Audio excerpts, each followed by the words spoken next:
বিচারপতিরা বলছেন যে জান্তার মান্তার বানিয়ে দেওয়া হয়েছিল হাইকোর্টের মানে যে শুনানি। যেটা নতুন লাগছে, সুপ্রিম কোর্টের জানা উচিত যে হাইকোর্টের একজন বিচারপতির ছবি দিয়ে পোস্টার হবার পরেও এই হাইকোর্ট এখনো পর্যন্ত কারা সেই পোস্টার মেরেছিল নাম প্রকাশ্যে আনতে পারেনি। জানা উচিত আর একজন বিচারপতির ছবি রাস্তায় ফেলে লাথি মারার পর সেই মামলার রায়ও পর্যন্ত আমরা এখনো পর্যন্ত পাইনি। জানা উচিত এখানে যখন বিভিন্ন জজ সাহেবরা তারা মামলা করেছেন, যে মামলার রায় শাসকের অনুকূলে যায়নি, সেখানেই শাসক সেই এজলাস বন্ধ করতে চেয়েছেন। কোথাও রাজাশেখর মান্তার ঘরে, কোথাও অভিজিৎ গাঙ্গুলির ঘরে, কোথাও বিশ্বজিৎ বসুর ঘরে, তার আগে কোথাও সমাপ্তি চ্যাটার্জির এজলাসে।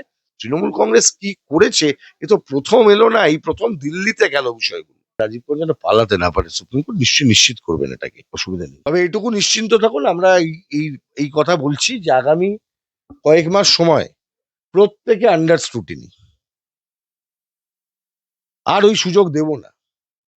আসল জায়গায় বল চলে গেছে, খেলা হবে। তাহলে তো তৃণমূল কংগ্রেস যে কটা নির্বাচন জিতেছে সব কটা নির্বাচন অবৈধ। ইডি কেন গেছিলেন, ইডি ঠিক করেছিলেন কি ভুল করেছিলেন, 20 সালের মামলা 25 সালে কেন এলো, সবকিছু হবে। কিন্তু তার আগে তো এইটার তদন্ত হোক। ইডি অফিসাররা আসতে তন্তে বাধা দিলেন কেন? এমনি এমনি গেছেন নাকি? কম জ্বালা থেকে ওদিনকে গেছেন? কম জ্বালা যন্ত্রণা থেকে ওদিনকে নিজে ছুটেছেন? কেন যেতে হয়েছে ওনাকে? উনি প্রাক্তন হয়ে গেছেন, এই লজ্জা রাখবেন কোথায়? পশ্চিমবঙ্গের মুখ্যমন্ত্রী এক্সপ্লেনেশন দিচ্ছেন ভারতের সুপ্রিম কোর্টের কাছে গিয়ে যে এই কাজ হয়েছিল, আমি গেছিলাম। That mean she is accepting her guilt. আমি আশা করব পশ্চিমবাংলার মুখ্যমন্ত্রী তিনি যে ব্যবহার করেছেন ক্রিমিনালদের মতো, তার সাজা তিনি পাবেন। হ্যাঁ, তাতে কি একজন ভারতের নাগরিক আগে বলো। হাই ভোল্টেজ কেন বলছো? একটা একটা রেড হচ্ছে, সেই রেডের সময় একটা লোক গিয়ে মস্তানি করেছে। তা লোকটার নাম যদি মমতার জায়গায় যদি শ্যাম, রাম, যদু, মধু, ইকবাল, আসিফ, স্যামুয়েল, যা খুশি হতে পারতো, তো কি হতো? তদন্তকারী সংস্থার তদন্তে বাধা দিলে যা হবার তাই হতো। হাই ভোল্টেজ বলে তোমরা যেটাকে বলছো, এটা বলে গুন্ডাকে তুমি তার স্তর বাড়িয়ে দিচ্ছ, যাতে ওঠাচ্ছ। মমতা বন্দ্যোপাধ্যায় যে কাজ করেছেন সেদিনকে, সেটা চিফ মিনিস্টার সুলভ আচরণ উনি করেননি। পশ্চিমবঙ্গের চিফ মিনিস্টারের মতন তো আচরণ নয়। আমি আপনাকে বলি, এই হাইকোর্টে, কলকাতা হাইকোর্টে একজন চিফ মিনিস্টারের বিরুদ্ধে কন্টেম্পট হয়েছিল, তাকে পার্সোনাল অ্যাপিয়ারেন্স করতে বলা হয়েছিল। কে সেই চিফ মিনিস্টার ছিলেন? প্রফুল্লচন্দ্র সেন। তিনি এসেছিলেন। এই হাইকোর্টে চিফ মিনিস্টার কে আলাদা করে রানী, মহারানী এই পর্যায়ে তুলে দিয়ে গ্যাস বেলুনের মতন গুন্ডামি করবার লাইসেন্স কোনোদিনই পশ্চিমবাংলার মানুষ দেননি। মমতা বন্দ্যোপাধ্যায় যে ব্যবহারটা করেছেন, সেই ব্যবহারটা বেসিক্যালি একটা ক্রিমিনালদের মতন ব্যবহার তিনি করেছেন সেদিনকে। তাহলে একজন সাধারণ মানুষের যা শাস্তি হওয়া উচিত, মমতা বন্দ্যোপাধ্যায়েরও তাই শাস্তি হওয়া উচিত। ওর সঙ্গে যে পুলিশ অফিসাররা গেছিলেন গুন্ডামি করতে, তাদেরও সেই শাস্তি হওয়া উচিত। এটাকে হাই ভোল্টেজ বলে যাতে তুলো না। যাতে উঠলো কারণ উনি সেদিনকে ওই একইভাবে ভেবেছিলেন হাইকোর্টকেও ভয় দেখিয়ে দেবেন, মন্ত্রী পাঠিয়ে দিয়েছেন, এজলাসে মন্ত্রী দাঁড়িয়ে আছে। আগের দিন থেকে বাজার গরম করেছেন। আগের দিন বিকেলবেলা শুনছি গাড়ি যাচ্ছে কোথায়, বলে বালিখাল পেরোচ্ছে গাড়ি। কোন প্রাক্তন জজের গাড়ি? বালিখাল পেরে হুগলি জেলার দিকে ঢুকছে। চাও পাঠিয়েছেন বিভিন্ন প্রাক্তন জজ, ওনার কিছু স্থাবক জজ আছে পুরনো, পাঠিয়ে দিচ্ছেন। তারাও চাকর বাকরের মতন ব্যবহার করতে, মানে পেতে পেতে অভ্যস্ত হয়ে গেছে, আছে। থাকতে হবে তো, ক্লিব জীবদের বেঁচে থাকতে হবে। এদের লোভের শেষ নেই, চাও পাওয়ার শেষ নেই, পদের শেষ নেই। পদ ছাড়া এরা মরে যাবে। বাড়িতে বউ বাচ্চাও গুরুত্ব দেবে না। তা মমতা লাত মারবে, ঝেঁটা মারবে, অন্যায় করতে বলবো, ওইগুলো করে যাচ্ছে। আমি তো বললাম এই ঘটনাগুলো ঘটেছিল। তবে এইটুকু নিশ্চিন্ত থাকুন, আমরা এই কথা বলছি যে আগামী কয়েক মাস সময়, প্রত্যেকে আন্ডার স্ক্রুটিনি। আর ওই সুযোগ দেব না। তোমাদের মনে থাকা উচিত, যখন নারদার মামলায় ওই যে 5-7 জনকে গ্রেপ্তার করেছিল না, বিকেল বেলায় ব্যাংশালকোট থেকে বেল হয়ে গেছিল। আমি শুনেছিলাম এমন একজন জজ সাহেব নাকি একটু সিনিয়র গোছের, তার সেদিকে ডিউটিও ছিল না রোস্টারে, তিনি ওখানে মানে তদারকি করতে এসেছেন, তাতে বেলটা হয়ে যায়। যাক, বিকেল বিকেল হাইকোর্ট সব বেল ক্যান্সেল করে দিয়েছিল। বিচার দৃশ্যত হতে হবে, বিচার শুধু করলেই হবে না। আমরা সেই কারণেই বলেছিলাম লাইভ স্ট্রিমিং চাই, লাইভ স্ট্রিমিং হয়েছে। লাইভ স্ট্রিমিং হয়েছে বলে মানুষ জানতে পেরেছেন তৃণমূলের মামলায় কিছু ছিল না, ওটা একটা লোক দেখানোর জন্য মামলা করেছিল। কি হলো, মামলা ডিসপোজড হয়ে গেছে, কালকে বাড়ি চলে গেছে তৃণমূল। এবার বাকিটা ইডি, আসল জায়গায় বল চলে গেছে, খেলা হবে। আমি আশা করব পশ্চিমবাংলার মুখ্যমন্ত্রী, তিনি যে ব্যবহার করেছেন ক্রিমিনালদের মতো, তার সাজা তিনি পাবেন। তো একদম এক্ষেত্রেও দেখা গেল যে শুনানি পিছিয়ে দেওয়া হলো 5th ফেব্রুয়ারি, আরেকটি 3rd ফেব্রুয়ারি। ক্ষমা করুন, একটা অর্ডার দেওয়া হলো, ওনাদের তো শুনতে হবে, ওনাদের লিখিত বক্তব্য হলফনামা আকারে ওনারা জমা দেবেন। অন্তর্বর্তীকালীন নির্দেশও সুপ্রিম কোর্ট দিয়েছে, পুলিশের করা এফআইআর গুলোকে স্টে করে দিয়েছে, সমস্ত এভিডেন্সকে প্রিজার্ভ করতে বলেছে। মমতা বন্দ্যোপাধ্যায় যা যা ডকুমেন্টস এনেছেন সেগুলো ট্যাম্পারার করা যাবে না। রাজ্য পুলিশের ডিজি রাজীব কুমার সহ কলকাতা পুলিশ কমিশনের নাম এসেছে এই মামলায়। মুখ্যমন্ত্রীর সাথে সেদিনকে প্রিমিসেসে উপস্থিত ছিলেন তারা। আগেও রাজীব কুমারের এগেইনস্টে ট্যাম্পারিং এর তো অভিযোগ, ট্যাম্পার কুমার বলে অনেক ওর নাম। রাজীব কুমারকে ট্যাম্পার কুমার বলে অনেকে ডাকাডাকি করে, যেখানে এসবের দরকার হয়। যখন কলকাতা, ভারতবর্ষের মানুষ যখন এইসব ওই ফোনের মধ্যে আড়ি পাতা জানতো না, যখন ওইসব পেগাসাস, মুখ্যমন্ত্রী সেলোটেপ মারেনি তো কোনো ফোনে, মাঝখানে কদিন সেলোটেপ মেরে দিলেন, এরকম করে সেলোটেপ লাগিয়ে এরকম ক্যামেরায় সেলোটেপ লাগিয়ে, তখন রাজীব কুমার নাকি এখানে একটা মানে টেকনোলজি আমদানি করেছিল, ওইখানে লালবাজারে বসে বসে নাকি ও সব দেখতো, মানে বিরোধীদের ফোন, কে কি আলোচনা করছেন, কোথায় যাচ্ছেন না যাচ্ছেন। রাজীব কুমারের ভয়ে পশ্চিমবঙ্গের সব রাজনৈতিক দল, এমনকি তৃণমূল কংগ্রেসের নেতারাও, মানে নিজের বউয়েদের সাথে কথা বলবার জন্যও ওই সব দেখবে, ওই সব কি বলে অ্যাপেলের ফোনে কি থাকে ওটাকে, ফেস টাইম, আর নইলে হোয়াটসঅ্যাপ। তৃণমূলের নেতারা ফোন করে, ভুদো ভুদো ফোন আসবে, প্রথম ফোন করছে কোথা থেকে, হোয়াটসঅ্যাপ, এমনি নাম্বারে ফোন করো, কোথায় এটা ফোন করছিল, তারপরে স্যার ভুল করে ফেলেছিলাম একটুখানি, ওই বুঝতেই তো পারছেন আমাদের এই অবস্থা, এই রাজীব কুমারের জন্য হয়েছে। যে কোনো সেন্সিটিভ কল তুমি তোমার ফোন থেকে করো, আমরা অভ্যস্ত হয়ে গেছি হোয়াটসঅ্যাপে করতে, ফেস টাইমে করতে। কেন হয়েছে? রাজীব কুমারের জন্য হয়েছে। গোটা পশ্চিমবঙ্গের তাই অবস্থা হয়েছে, just because of this man. And why he is so powerful, why is so powerful, খোঁজ নাও, ওনার রুট কোথায়। তৃণমূল কংগ্রেস বাঙালির পার্টি তো, এরা খুব পরিষ্কার কথা বলি, তৃণমূল কংগ্রেস বাঙালির পার্টি তো। বাঙালি অফিসাররা নেই মমতা ব্যানার্জির আশেপাশে, কারা আছে?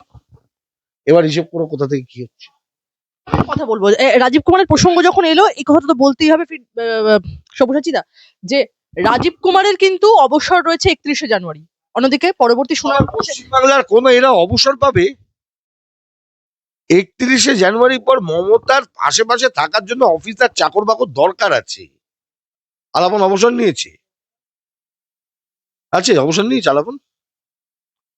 আমি ওই লবি আলাপনের কথা বলছি। হ্যাঁ, লবি আলাপন। ও শুধু সরকারের টাকার উপর নজর, ও ওর গোটা পরিবারটা একটা মানে বেনিফিশিয়ারি পরিবার, পা চেটে চেটে রোজগার করবো। আলাপনের মতন ও পেয়ে যাবে, দেখবে। ওই যে কদিন আগে চিফ সেক্রেটারি রিটায়ার করলেন, আবার মাথায় বসে গেছে। মমতার গভর্নমেন্ট তো সাধারণ কর্মচারীদের টাকা দেয় না, দিয়ে দেয় না, পেটোয়া অফিসারদের দিয়ে যাবে। পুরো একদম ব্রিটিশ গভর্নমেন্টের প্রথম যুগকার। ও আশেপাশে থাকবে ভাই, এরকম করে বলে দেবে, কি বলে, পারলে কুইন এলিজাবেথের মুখ যদি দুর্গা ঠাকুরের জায়গায় করে দেয় তার খুশি। ওই যে কি বলেছিল, তুমি মালিক আমি গোলাম, ওই যে সিনেমাটা ছিল না, কি বলে, ভবিষ্যতের ভূতের ভবিষ্যৎ, তুমি মালিক আমি গোলাম, আপনার গোলাম, আপনার ফেথফুল সার্ভেন্ট স্যার। ফেথফুল সার্ভেন্টের দল আমাদের বাংলাকে আবার শেষ করে দিচ্ছে, যেভাবে একসময় এই ভারতের মেরুদণ্ডকে নষ্ট করেছিল, ইংরেজ শাসনকে প্রলম্বিত 200 বছরের শাসন নিয়ে এসেছিল, যেভাবে তৃণমূল কংগ্রেস বাংলাকে সেই জায়গায় নিয়ে গেছে। আমি বলবো রাজীব কুমারের এই যে অবসর 31শে জানুয়ারি, তার মাঝখানে যে কয়েকটা দিনের ব্যবধান রয়েছে 3 ফেব্রুয়ারির মধ্যে, এই সময়ের ব্যবধান কি মামলার উপর কোনো রকম আইনগত বা প্রক্রিয়াগত? না, প্রক্রিয়াগত প্রভাব কিছু ফেলবে না, কিন্তু যেটা করতে হবে সেটা হচ্ছে রাজীব কুমার যেন পালাতে না পারে। সুপ্রিম কোর্ট নিশ্চয়ই নিশ্চিত করবেন, এটাকে অসুবিধা নেই। আপনি আপনি এমনটা আশঙ্কা করছেন যে রাজীব কুমার পশ্চিমবঙ্গ ছাড়ানো হতে পারে রাজীব কুমারকে, পশ্চিমবঙ্গ ছেড়ে অন্য কোথাও পাঠানো, কিন্তু পালাতে পারবে না। মামলা চলছে, আশা করি পারবে না। এটুকু বিশ্বাস আমার আছে, ভরসা আছে সুপ্রিম কোর্টের উপর। এই রাজীব কুমারের বিরুদ্ধে একটা অভিযোগ তো নয়, সারদার পেনড্রাইভ নিয়ে যখন হয়েছিল তখন এই নামটা উঠেছিল। এই হাইকোর্টের দুজন জজ সাহেব ছিলেন তখন, তাদের মধ্যে একজনের নাম এসেছিল, তাহলে তিনি নাকি সুযোগ করে দিয়েছিলেন বলে আমি জানি না, শুনেছিলাম। তারপর পরবর্তী সময়ে তো এই রাজীব কুমারকে নিয়ে তো দেখলাম যে মুখ্যমন্ত্রী মমতা ব্যানার্জি রাজীব কুমারের বাড়িতে যা পার্থ চ্যাটার্জির জন্য করেননি, যা তৃণমূলের কোনো নেতার জন্য করেননি, যা অভিষেক বন্দ্যোপাধ্যায়ের বাড়িতে ইডি গেছিল যখন, তখন বাড়িতে গেছিলেন কিন্তু ধর্ণা দিতে হয়নি, দেননি, কিন্তু রাজীব কুমারের জন্য উনি ধর্ণাতেও বসেছিলেন। কেন? কিছু তো আছে। আইপ্যাক মামলাতেও রাজীব কুমারের ভূমিকা সেই রকমই কি প্রশ্ন? পশ্চিমবঙ্গ সরকারের সঙ্গে আইপ্যাকের সম্পর্কটা কি আগে প্রথমবার করতে হবে। কেন আইপ্যাককে নিয়ে মুখ্যমন্ত্রী এত ভীত, সেটার উত্তর দিতে হবে। আইপ্যাক কি করে? শুধুমাত্র রাজনৈতিক দলকে সাহায্য করবেন, বুদ্ধি দেবেন, স্ট্র্যাটেজি বানাবেন, কি বলতে হবে শেখাবেন, কি পড়তে হবে শেখাবেন, কি করতে হবে শেখাবেন, প্রচার কিভাবে হবে শেখাবেন। এমনটা যদি করতো তাহলে তো এরকম ভয় পাওয়ার কোনো কারণ ছিল না। তাহলে কি এগুলো কি সত্য যে পশ্চিমবঙ্গ সরকারের বেশিরভাগ কাজটাই আইপ্যাকের ছেলেমেয়েরা করে দেয়, ইনক্লুডিং এই ভোটের কাউন্টিং কে গন্ডগোল করা, ভোটার তালিকার গন্ডগোল করা? তাহলে তো তৃণমূল কংগ্রেস যে কটা নির্বাচন জিতেছে সব কটা নির্বাচন অবৈধ, একটা ভোটও তো সঠিকভাবে জেতেননি। বাড়িয়ে দেওয়া, কমিয়ে দেওয়া, ডিএমদের সাথে কথা বলা রেগুলার বেসিসে, বিভিন্ন কন্ট্রাকচুয়াল সার্ভিসের নামে।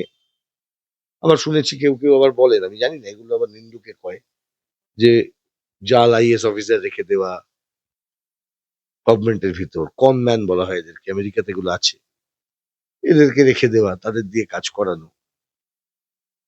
তবে না এইরকম অবস্থা সৃষ্টি হয় পশ্চিমবাংলায়। পশ্চিমবাংলার এই যে দুরবস্থা আজকে তৈরি হয়েছে, আমরা বলি এখন স্বাভাবিক, যিনি ক্ষমতায় আছেন, মাথায় যিনি আছেন, তার ঘাড়েই সবটা পড়বে, কারণ তিনি ক্ষমতার মুখ হচ্ছেন চিফ মিনিস্টার। কিন্তু গত 15 বছর সময় পশ্চিমবাংলার যে অবস্থা সৃষ্টি হয়েছে, এর জন্য এই শ্রেণীর মানুষগুলোর দায়িত্ব তারা এড়াতে পারবেন না, যারা এই অদ্ভুতুরে একটা ব্যুরোক্রেসিকে তাদেরকে যাতে তুলে দিয়েছেন। যাতে তুলেছেন ইন দি সেন্স, তাদেরকে বলেছেন যে এই তোমরা যা পারো করো, আমরা তো আছি, আমাদের মোটামুটি এগুলো পেয়ে গেলেই হবে, তোমরা করে খাও। এই করে খাওয়ার জায়গা থেকে বাংলাকে বাঁচাতে হবে। বাইরের অফিসার, আইএস অফিসার এসে বাংলার অর্থনীতিকে ধ্বংস করবেন, বাংলার দুর্নাম নিয়ে আসবেন, আর বাংলার মুখ্যমন্ত্রী বাংলার গৌরবকে এই জায়গায় পদদলিত করবেন, নেচে কুঁদে মুখ্যমন্ত্রীর জায়গাকে মোটামুটি রাস্তায় নামিয়ে রাজীব কুমারের মতন অফিসারকে বাঁচানোর জন্য এসে ধর্ণা দেবেন। এমন লজ্জার দিন তো বাংলাকে দেখতে হয়নি। আমি বলবো সব্যসাচীদা, একদম আমরা দেখলাম সুপ্রিম কোর্টের বিচারপতি প্রশান্ত কুমার মিশ্র এবং বিচারপতি বিপুল মানুভাই পাঞ্চলের এজলাসে মামলা শুরু হওয়ার পরই, শুনানি শুরু হওয়ার পরই সলিসিটর জেনারেল তুষার মেহতাকে সেদিনকার ঘটনার 8ই জানুয়ারির ঘটনার বিবরণ তিনি দিলেন এবং বলছেন 20 কোটির হিসাব নিতেই ইডি পৌঁছেছিল প্রতীক জৈনের বাড়িতে এবং অফিসে, জোর করে ঢুকে পড়েন মুখ্যমন্ত্রী, একদম ইডি জানাচ্ছে এমনটাই। কি দেখুন, একটা মামলা হচ্ছে, সেই মামলার ভিতরে যে বক্তব্য তুষার মেহতা রেখেছেন, এটা সুপ্রিম কোর্টে বিচার্য। আমি এক্ষুনি এই বিষয়ে কোনো মন্তব্য করবো না, কিন্তু আমি যা দেখতে পেয়েছি আমি সেটা নিয়ে বলবো। ইডি কেন গেছিলেন, ইডি ঠিক করেছিলেন কি ভুল করেছিলেন, 20 সালের মামলা 25 সালে কেন এলো, সবকিছু হবে, কিন্তু তার আগে তো এইটার তদন্ত হোক। ইডি অফিসাররা আসতে তন্তে বাধা দিলেন কেন? ইডি অফিসাররা নয় ভুল করেই 5 বছর পর এসছে, কিন্তু তারা তদন্ত করতে এসেছিল, আপনি তো অস্বীকার করছেন না, আর আপনি উপস্থিত ছিলেন, এটা অস্বীকার করছেন না। তাহলে আপনি বাধা দিলেনটা কেন? আপনি একটা পলিটিক্স দেখাতে চাইছেন না, কিরম লড়ছে আমি ফাইটার। আসলে আপনি ফাইটার নন, আপনি ভীতু, আপনি ভয় পাচ্ছেন, এবং আপনি ভয় পাচ্ছেন এবার নিজেকে, নিজেকে ভয় পাচ্ছেন। আপনি তো প্রথমত কাউকে বিশ্বাস করেন না, আপনার আশেপাশের কোনো লোক বিশ্বাস করার মতনও নয়। আপনার ক্লোজেস্ট বলে যারা বলেন, তারা মোটামুটি আপনার নাম ভাঙিয়ে খেয়ে খেয়ে খেয়ে খেয়ে সবকিছু করে দিল। আপনি ব্যবহৃতই হলেন। পশ্চিমবাংলার মাননীয় মুখ্যমন্ত্রীর জন্য মাঝে মাঝে দুঃখ হয়, কারণ এই মানুষ, আপনার দুঃখ? হবে না, যে কোনো মানুষেরই হবে, তোমারও হবে। ওনাকে জিজ্ঞেস করেন ওনার কি অবস্থা। উনি এমনি এমনি গেছেন নাকি? কম জ্বালা থেকে ওদিনকে গেছেন? কম কম জ্বালা যন্ত্রণা থেকে ওদিনকে নিজে ছুটেছেন? কেন যেতে হয়েছে ওনাকে? উনি জানেন না ওনাকে কারা ব্যবহার করেন? উনি জানেন না ব্যবহৃত হতে হতে হতে হতে কোন জায়গায় উনি পৌঁছেছেন? কি অবস্থা হয়েছে? কাল দেখি যারা মন্দির উদ্বোধন করতে গেছেন, এমন অবস্থা হয়েছে, সে মন্দির উদ্বোধন করতে গিয়ে কি ফুল দিচ্ছেন, এটা শনিবারে এই কাপড়টা মাকে পরাও, যেন মানে সেই মানে হচ্ছে, সেটা মুখ্যমন্ত্রী এটা রয়েছে। এই পাগলের মতন এখন দৌড়াচ্ছেন নিজেকে হিন্দু প্রমাণ করার জন্য।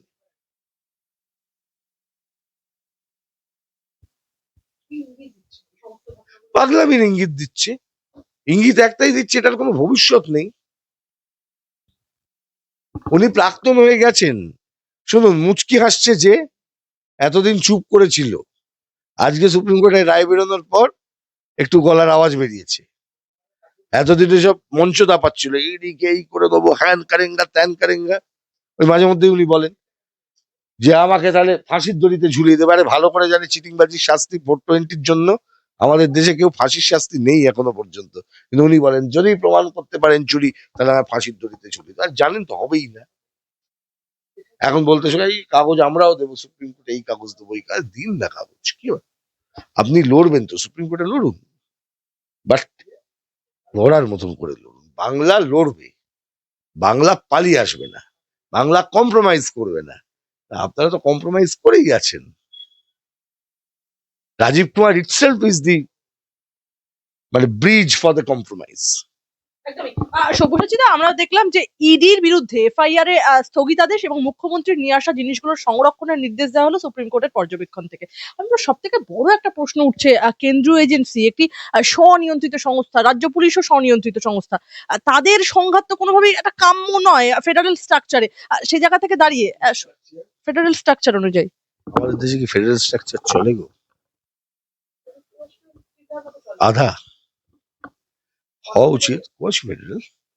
শোনো, ফেডারেলিজম নিয়ে জ্যোতিবাবুরা বলতেন, লড়াই করতেন। কেন্দ্র রাজ্য সম্পর্কের পুনর্বিন্যাস চাই, আমরা বলি, সিপিআইএম বলি। আমাদের চাপে ইন্দিরা গান্ধী বাধ্য হয়েছিলেন সরকারিয়া কমিশন গঠন করতে এবং সরকারিয়া কমিশনের রেকমেন্ডেশন তৈরি করতে, যেখানে আমরা বলেছিলাম 356 ধারা সহ অন্যান্য কেন্দ্রীয় সরকারের হাতে থাকা যে সমস্ত একমুখী ক্ষমতা, একতান্ত্রিক ক্ষমতা যেগুলো, সেই ক্ষমতাগুলির প্রয়োগ বন্ধ করার জন্য বন্দোবস্ত করতে হবে। আমরা বলেছিলাম যে বিভিন্ন বিষয় যেমন শিক্ষা, রাজ্য তালিকায় ফেরত দিয়ে দিতে হবে পুরোপুরি। আমরা বলেছিলাম ব্যুরোক্রেসি সহ অন্যান্য জায়গায় কেন্দ্রের নিয়ন্ত্রণ বন্ধ করতে হবে। খানিকটা আমরা এগোতেও পেরেছিলাম। আপনার মনে থাকবে এই যুক্তরাষ্ট্রীয় ব্যবস্থা নিয়ে সেই সময় জ্যোতিবাবু যখন মুখ্যমন্ত্রী 77-এর পর, বিশেষত পোস্ট এমার্জেন্সি পিরিয়ড, তখন শ্রীনগর কনক্লেভ হয়েছিল, যেখানে কংগ্রেসি সেই সময়কার যত মুখ্যমন্ত্রী ছিলেন তাদেরকে নিয়ে আমরা মিটিং করি। জ্যোতিবাবু সেই মিটিং কনভে করেছিলেন এবং সেই মিটিং থেকে আমরা একটা কনসেনসাস তৈরি করতে পেরেছিলাম গোটা দেশে। সেই লড়াইয়ের একমাত্র ঐতিহ্য সিপিআইএম এর আছে, কেন্দ্র রাজ্য সম্পর্কের পুনর্বিন্যাস নিয়ে। জ্যোতি বসু অশোক মিত্র জুটি এ বিষয়ে সারা দেশের সামনে এখনো নাম। যারা মনে করেন যে কেন্দ্র রাজ্য পুনর্বিন্যাসের সম্পর্কটা মানে কেন্দ্র আর রাজ্য মিলে সবসময় মারপিট করবে, এরকম ব্যাপারটা নয়।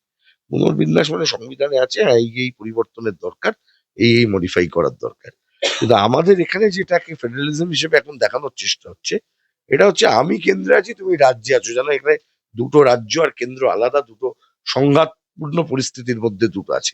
আমাদের দেশের কেন্দ্র রাজ্য সম্পর্ক ওই রকম আমেরিকান ফেডারেলিজমের মতো নয়। এখানে কেউ চাইলেই যা খুশি করতে পারেন না। We are guided, we are bound by the constitution, and constitution is quasi federal in nature but unitary in character.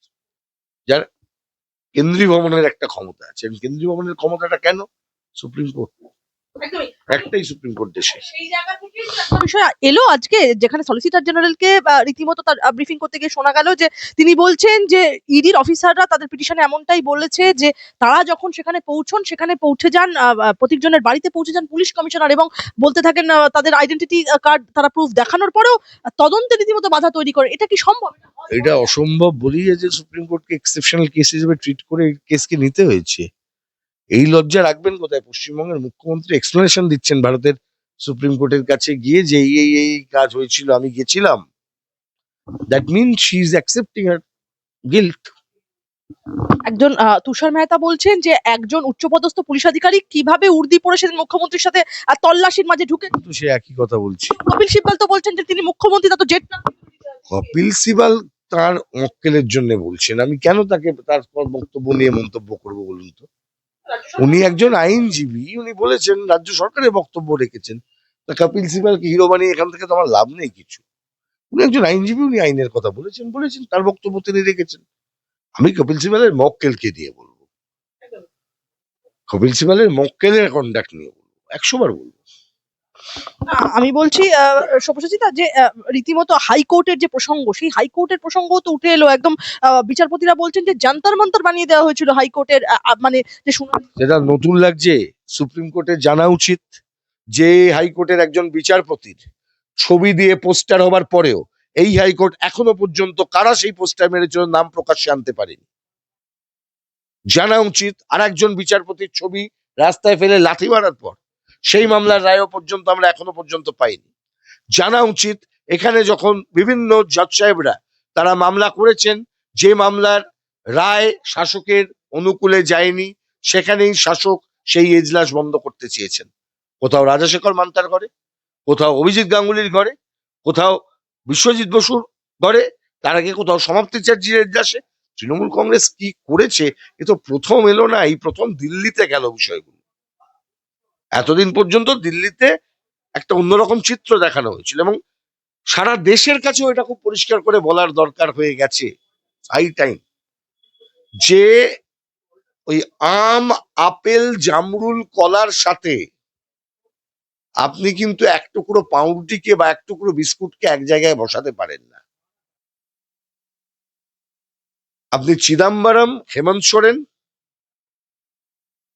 অথবা কেজরিওয়ালের সঙ্গে যদি মমতা ব্যানার্জির নামটা জুড়ে দেন, তাহলে আপনি একটা ফান্ডামেন্টাল ভুল করবেন। কারণ আম, আপেল, কলা তিনটেই ফল। বিস্কুট বা ওই আমি আর একটা উদাহরণ দিলাম, ওটা ফল নয়। ফল যা নয় আর ফল যা, এই দুটোকে এক জায়গায় করাটা খুব ভুল। কেন নয়? তার কারণ কেজরিওয়ালও গ্রেপ্তার হন, হেমন্ত সোরেনও গ্রেপ্তার হন, চিদাম্বরমও গ্রেপ্তার হন। একমাত্র কোন ম্যাজিকে মমতা বন্দ্যোপাধ্যায়ের কাছে এই বিষয়টা এলে তখনই ইডি অফিসাররা দুর্বল হয়ে পড়েন, তখনই ইডি অফিসাররা ভয় পেয়ে যান, আর তখনই ইডি অফিসাররা সাফল্যের সাথে রেড কন্ডাক্ট করতে পারেন না। বা সিবিআই অথবা মমতা বন্দ্যোপাধ্যায়ের প্রিয় মানুষই হবেন, একসাথে মন্ত্রিসভাতেও ছিলেন লালকৃষ্ণ আদবানি, অটল বিহারী বাজপেয়ীর মন্ত্রিসভার সদস্য ছিলেন, বিজেপির নেতা। ওকে যখন এই এথিক্স কমিটির চেয়ারম্যান করেছিল নারদা ঘুষকাণ্ডের পর, সেই এথিক্স কমিটিও বসে না। কোন ম্যাজিক? বিজেপির সাথে মমতার ম্যাজিক, আরএসএস এর ম্যাজিক? তুষার মেহতা সলিসিটর জেনারেল, তাকে আজকে বলতে শোনা গেল যে আইনমন্ত্রী হাইকোর্টে যেদিনকে শুনানি ছিল সেদিনকে প্রায় 500 লোক জড়ো করেছিলেন, এবং হোয়াটসঅ্যাপ চ্যাট, যেটা ইতিমধ্যে আপনি। আইনমন্ত্রী নিজে উপস্থিত ছিলেন এখানে, চন্দ্রিমা ভট্টাচার্য নিজে উপস্থিত ছিলেন। কেন ছিলেন? উনি কি রোজ আসেন কোর্টে? মাঝে মধ্যে আসেন এখানে নিচে, মানে উনি যে বারে বসতেন সেখানে। ইদানিং তো উনি প্র্যাকটিস করেন না। উনি হঠাৎ সেদিন এলেন কেন? মালকিন বলেছেন বলে? মালকিনের মামলা আছে, দেখতে এসছি। মালকিন বান্দা হাজির হয়, চলে এলো, ওনার মন্ত্রিত্ব থাকবে না।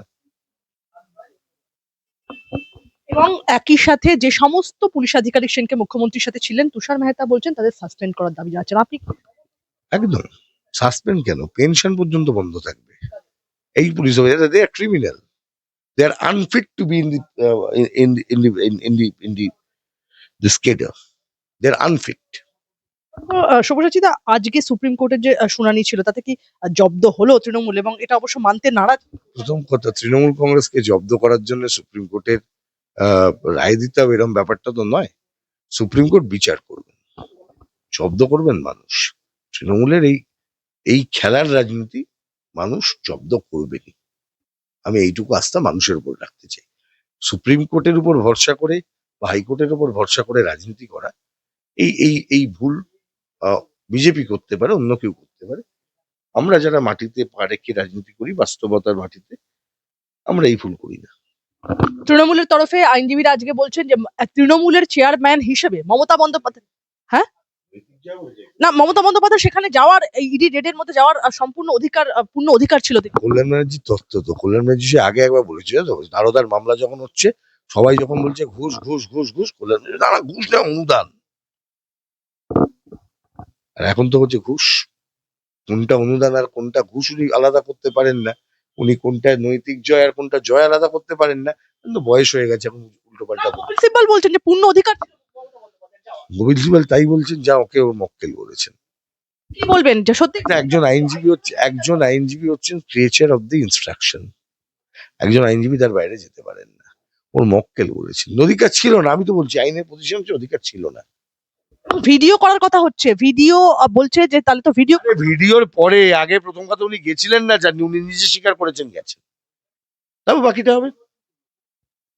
তৃণমূলের তরফে বলা হচ্ছে যে ইডি যে সমস্ত অভিযোগ করছে সেগুলো তো ইডির পঞ্চনামাতেই নেই, তাহলে পিটিশনটাও মিথ্যে নয়? দেখা যাক না, সেটা তো ফাইনালি ডিসাইডেড হবে। এখন থেকে এটা নিয়ে আলোচনা করে লাভ কি আছে? আমার সেই দুটো প্রশ্ন রয়েছে আপনার কাছে, সেটা হচ্ছে আজকের যে শুনানি ছিল সেই শুনানির পরে কি ইডি তদন্তের গতি আরো বাড়াবে নাকি আগের মতোই? আমি আশা করবো বাড়াবে। আমি আশা করবো ইডির মতন কাজ করবে।